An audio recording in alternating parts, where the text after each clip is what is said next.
Good evening everyone. मैं नेहा आज आप लोग के सामने एक नया टॉपिक लेकर आई हूँ और इस टॉपिक का नाम है बर्न।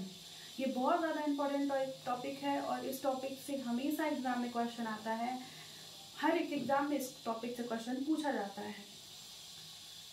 क्लास शुरू करने से पहले एक मोटिवेशनल लाइन आप लोगों के लिए। You will face many defeat in life but never let your self defeated. मतलब आपको अपनी ज़िंदगी में बहुत सारे जो है हार देखने के लिए मिलेंगी। आपको हो सकता है कई बार चीज़ों में सक्सेसफुल ना हो, आपको सक्सेस ना मिले। आप हो सकता है जिस काम को आप कर रहे हैं वो काम एक बार में ना हो, लेकिन इस चीज़ से आपको निराश नहीं होना है। हमेशा आपको अपना बेटर करना है, हमेशा आपको अपने आप को इम्प्रूव करना है, हमेशा जो है आपको अपने इम्प्रूवमेंट्स के पॉइंट जो है उसको बढ़ाने हैं और कभी भी अपने आप को हारने नहीं देना है। तो चलिए वीडियो को शुरू करते हैं और क्लास जो होगा आज जो आप लोग का क्लास है वो बर्न पे क्लास है। जो ये टॉपिक जो है ये जैसे कि इसका नाम ही है बर्न, तो बर्न का मतलब होता है आग और ये अपने आप में ये टॉपिक जो है एक तरीके का आग है।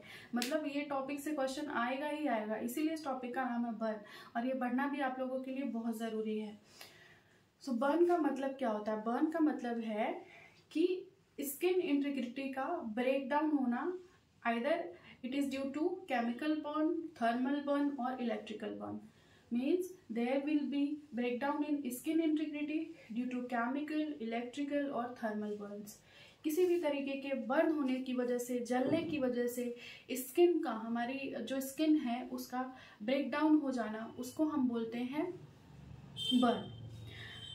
उसके बाद ये बर्न जो है इसमें एक दो पॉइंट्स ऐसे हैं जहाँ से क्वेश्चन हमेशा आते हैं, हर साल आते हैं। तो वो जो क्वेश्चन है वो ये है कि मोस्ट कॉमन इंजरी टॉडलर्स में कौन सी देखी जाती है? मोस्ट कॉमन इंजरी टॉडलर में कौन सी देखी जाती है? टॉडलर का मतलब होता है ऐसे बच्चे जो कि 1 साल से 3 साल तक के होते हैं, उनको हम टॉडलर कहते हैं। तो टॉडलर की एज में जो है कौन सा इंजरी सबसे मोस्ट कॉमन है? तो सबसे पहला जो है वो फॉल है और दूसरा जो है वो बर्न है। इसीलिए इस क्वेश्चन को इस टॉपिक में इंक्लूड किया गया है क्योंकि बर्न जो है वो सेकेंड मोस्ट कॉमन इंजरी होती है टॉडलर में। नेक्स्ट हम बात करेंगे इलेक्ट्रिकल बर्न के केस में नर्सिंग रिस्पॉन्सिबिलिटी क्या होगी। अगर कोई पर्सन है और इलेक्ट्रिसिटी से वो बर्न हो गया है, इलेक्ट्रिसिटी की वजह से वो जल गया है, इलेक्ट्रिक बर्न हो गया है उसको, तो हमारा नर्सिंग रिस्पॉन्सिबिलिटी क्या होगी? तो उस टाइम नर्सिंग रिस्पॉन्सिबिलिटी होगी ईसीजी करना। क्यों? क्योंकि ऐसे केसेस में cardiac arrest on the spot आ जाता है और पेशेंट जो है ऑन द स्पॉट मर सकता है। वो जो है पेशेंट को कार्डियक अरेस्ट हो सकता है। नेक्स्ट है मोस्ट कॉमन बर्न कौन सा देखने को मिलता है? मोस्ट कॉमन बर्न अगर हम बात करें कि सबसे ज़्यादा कॉमन बर्न कौन सा है, और ये बहुत ज़्यादा इम्पॉर्टेंट क्वेश्चन है। इस क्वेश्चन को तो आप दिमाग में एकदम बिल्कुल बिठा लीजिए, दिमाग के अपने आर पार अगल बगल सब जगह इस क्वेश्चन को बैठा लीजिए कि मोस्ट कॉमन बर्न अडल्ट में कौन सा होता है? Thermal burn. और चिल्ड्रन में कौन सा होता है? Scarred burn. थर्मल बर्न का मतलब ये होता है फ्लेम से या ड्राई हीट से जो है बर्न होना, उसको हम बोलते हैं थर्मल बर्न। मतलब किसी चीज़ का अगर फ्लेम निकल रहा है तो हम उसको थर्मल बर्न कहेंगे। कहीं कोई ड्राई हीट है तो हम उसको थर्मल बर्न कहेंगे।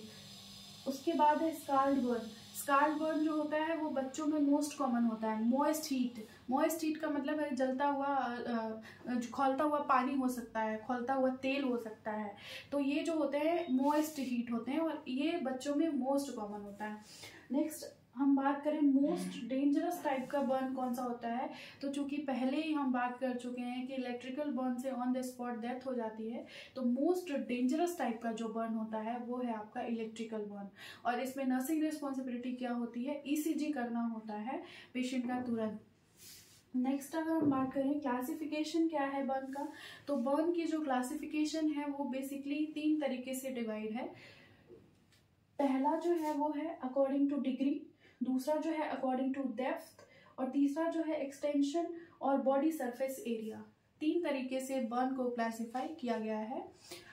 जो डिग्री के अकॉर्डिंग है वो तो आपकी 1st degree, 2nd degree, 3rd degree, 4th degree burn हम इसको कहते हैं। और जो आपका डेप्थ के अकॉर्डिंग है तो उसमें 4 चीजें आती हैं डेप्थ के अकॉर्डिंग वाले में। सुपरफिशियल थिकनेस बर्न जो कि फर्स्ट डिग्री में आता है, सुपरफिशियल पार्शियल थिकनेस बर्न जो कि सेकेंड डिग्री में आता है, डीप पार्शियल थिकनेस बर्न जो कि थर्ड डिग्री में आता है, डीप थिकनेस बर्न जो कि फोर्थ डिग्री में आता है। और according to extension and body surface area 3 type के जो बर्न है उसको जो मेथड है उसको असेस करने का वो बेसिकली इसमें रखा गया है। सबसे पहला है रूल ऑफ 9, दूसरा है लुंड्स ब्राउडर मेथड और तीसरा है पाल्मर मेथड। तो ये 3 तरीके का क्लासिफिकेशन है जो कि बर्न में देखने को मिलता है। अब हम इसकी डिटेल में बात करेंगे कि बेसिकली इसमें होता क्या है। तो सबसे पहले हम देखते हैं क्योंकि सुपरफिशियल थिकनेस बर्न को ही हम फर्स्ट डिग्री बर्न कहते हैं, सुपरफिशियल पार्शियल थिकनेस बर्न को ही हम सेकेंड डिग्री बर्न कहते हैं, डीप पार्शियल थिकनेस बर्न को हम जो है थर्ड डिग्री बर्न कहते हैं और डीप थिकनेस बर्न को ही हम फोर्थ डिग्री बर्न कहते हैं। तो इसमें जो है इसकी डिटेलिंग जो है वो कुछ इस तरीके, first degree superficial thickness burn, फिर हम पढ़ेंगे second degree superficial partial thickness burn, फिर हम पढ़ेंगे third degree deep partial thickness burn और लास्ट में हम पढ़ेंगे fourth degree deep thickness burn. चलिए इस कहानी को शुरू करते हैं और देखते हैं कि इन चारों तरह के क्लासिफिकेशन में क्या है, क्या अंतर है, सारी चीजें हम बात करेंगे। तो सबसे पहले हम देखते हैं फर्स्ट डिग्री बर्न में जिसका नाम है superficial thickness burn. Superficial thickness burn में कौन सी लेयर डैमेज होती है? एपिडर्मिस लेयर डैमेज होती है। सुपरफिशियल पार्शियल थिकनेस बर्न में आपकी सुपरफिशियल थिकनेस बर्न में आपकी एपिडर्मिस लेयर जो स्किन की होती है वो डैमेज होती है। ये पेनफुल होता है बट अगर इसको ठंडा कर दिया जाए, आप ठंडी जगह पे बैठ जाओ तो ये पेन सबसाइड हो सकता है। स्किन का जो कलर होगा, ऐसे बर्न में जो स्किन का कलर होगा वो या तो पिंक हो जाएगा या फिर वो पेल कलर का हो सकता है। इसमें ब्लिस्टर्स नहीं देखने को मिलते हैं। इस तरीके के बर्न में ब्लिस्टर नहीं फॉर्म होते हैं, छाले नहीं बनते हैं और ये मोस्टली 3 वीक में रिजॉल्व हो जाता है, ठीक हो जाता है 3 वीक में। इसमें हॉस्पिटलाइजेशन की जरूरत नहीं होती है, आप में भी डॉक्टर से कंसर्न कर सकते हैं और आप अपने घर पे ही रह के ठीक हो सकते हैं। इस बर्न का एग्जांपल है सन बर्न। उसी तरीके से second degree superficial partial thickness burn की हम बात करें तो इसमें एपिडर्मिस लेयर और पेपिलरी डैमेज होती है। एपिडर्मिस लेयर और पेपिलरी जो है वो डैमेज हो जाती है। जब हम स्किन पढ़ेंगे तो उसमें हम पढ़ेंगे कि पेपिलरी क्या होती है, रेटिकुलर क्या होता है, उस समय हम उसकी बात करेंगे। ये मोस्ट पेनफुल बर्न होता है। जो सेकेंड डिग्री का बर्न होता है वो सबसे ज्यादा पेनफुल होता है और यही एक इकलौता बर्न है जिसमें पेन बहुत ज्यादा होता है क्योंकि इसमें पेपिलरी डैमेज होती है, इसी वजह से इसमें पेन होता है। ये क्वेश्चन भी पूछा जाता है कि ऐसा कौन सा बर्न है जिसमें बहुत ज्यादा पेन होता है, तो वो सेकेंड डिग्री बर्न होता है या आप सुपरफिशियल पार्शियल थिकनेस बर्न भी आप इसको बोल सकते हो। फिर है स्किन जो होगी इसमें रेड कलर की दिखाई देगी, ब्लिस्टर्स बनेंगे, छाले इसमें बनते हैं। Can resolve in 3 to 8 week, मतलब 3 से 8 हफ्ते में ये रिजॉल्व हो जाता है, ठीक हो जाता है।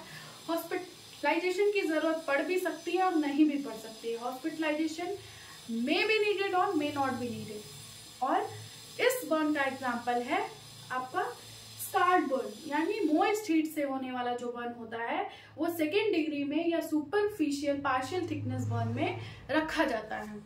इसमें याद करने वाली चीज क्या है? मोस्ट पेनफुल और ब्लिस्टर्स बनना, ये दोनों जो है इसमें इंपॉर्टेंट बातें हैं। उसके बाद हम बात करेंगे third degree deep partial thickness burn.